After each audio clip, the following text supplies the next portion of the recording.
Filsafat berasal dari kata filosofi, yang secara epistemologis berasal dari kata philos atau philia yang artinya cinta, dan sophia yang berarti hikmat atau kebijaksanaan. Secara epistemologis bermakna cinta kepada hikmat atau kebijaksanaan dalam Wisdom Sutrisno 2006. Pancasila juga merupakan sebuah filsafat karena Pancasila merupakan acuan intelektual kognitif bagi cara berpikir bangsa yang dalam usaha-usaha keilmuan dapat terbangun ke dalam sistem filsafat yang kredibel. Pengertian filsafat Pancasila dapat dipandang dari dua sisi, yaitu sebagai objek dan filsafat Pancasila sebagai subjek. Filsafat Pancasila sebagai objek menurut Profesor Natonegoro adalah ilmu filsafat yang objeknya Pancasila sebagai dasar filsafat, asas kerohanian, ideologi negara Republik Indonesia. Tujuannya adalah untuk memperoleh pengetahuan yang sedalam-dalamnya mengenai filsafat Pancasila itu sendiri. Filsafat Pancasila sebagai subjek yaitu setelah kita memperoleh dan menguasai pengetahuan yang sedalam-dalamnya mengenai Pancasila, kemudian kita memasuki atau menerapkan dan menjalankan dengan tekun dan hati-hati. Pancasila dalam suatu sistem filsafat memiliki dasar ontologis.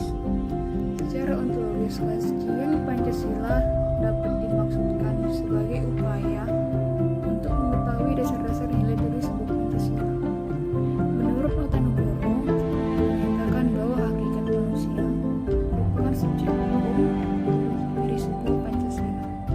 Nah, selanjutnya kita akan membahas tentang sifat hakikat manusia.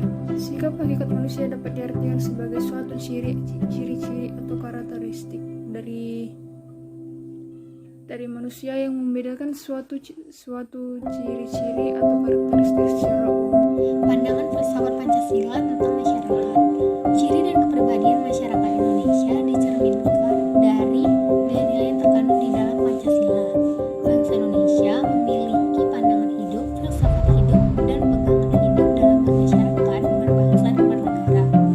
Nilai-nilai yang terkandung di dalam Pancasila bukan hanya merupakan hasil konseptual seseorang, melainkan karya besar bangsa Indonesia. Para masyarakat, khususnya generasi penerus bangsa di kalangan intelektual kampus, sudah seharusnya mengkaji dan mendalami Pancasila sebagai upaya untuk melestarikan dan mengembangkan sesuai dengan tuntutan zaman. Pandangan filsafat Pancasila tentang pendidikan. Sistem pendidikan nasional Indonesia mencerminkan identitas Pancasila, sementara cita dan karsa, tujuan nasional, dan hasrat luhur rakyat Indonesia tersimpul di dalam pembukaan Undang-Undang Dasar 1945 sebagai perwujudan jiwa dan nilai Pancasila. Cita dan karsa ini dilembagakan dalam sistem pendidikan nasional yang bertumpu dan dijiwai oleh suatu keyakinan dan pandangan hidup Pancasila.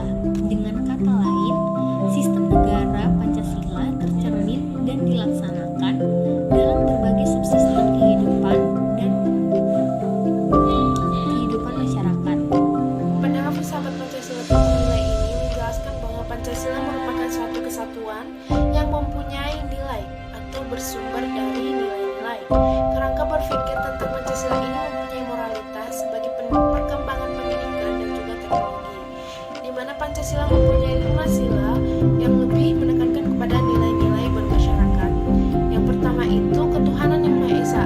Ketuhanan yang Maha Esa ini mempunyai nilai yang sangat penting, yaitu bangsa Indonesia menyatakan kepercayaan dan ketakwaan kepada Tuhan yang Maha Esa, dan juga agama serta kepercayaan mereka dapat mereka ungkapkan secara bebas. Ini mempunyai nilai yang sangat penting bagi persatuan Indonesia. Yang kedua, kemanusiaan yang adil dan beradab.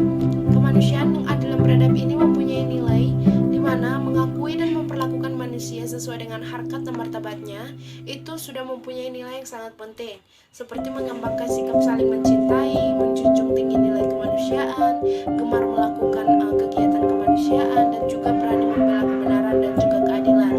Yang ketiga itu persatuan Indonesia. Persatuan Indonesia ini mempunyai nilai di mana nilai itu mampu menempatkan persatuan dan kesatuan serta kepentingan dan juga keselamatan bangsa yang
bertoleransi, menghargai perbedaan pendapat, suku, budaya, ras, dan adat istiadat. Yang ketiga, ada persatuan Indonesia. Contohnya yaitu mencintai produk dalam negeri, cinta tanah air, dan berusaha untuk menghasilkan prestasi demi mengharumkan nama bangsa, yaitu bangsa Indonesia. Yang keempat yaitu kerakyatan yang dipimpin oleh hikmat kebijaksanaan dalam permusyawaratan perwakilan. Contoh penerapannya seperti mengambil keputusan dengan cara bermusyawarah mufakat. Yang kedua, memberikan hak bebas berpendapat, dan yang ketiga, memberikan hak bebas memilih kepada setiap orang. Yang kelima yaitu keadilan sosial bagi seluruh rakyat Indonesia. Contoh penerapannya seperti berbuat baik kepada semua orang dan selalu membantu di saat orang lain sedang membutuhkan.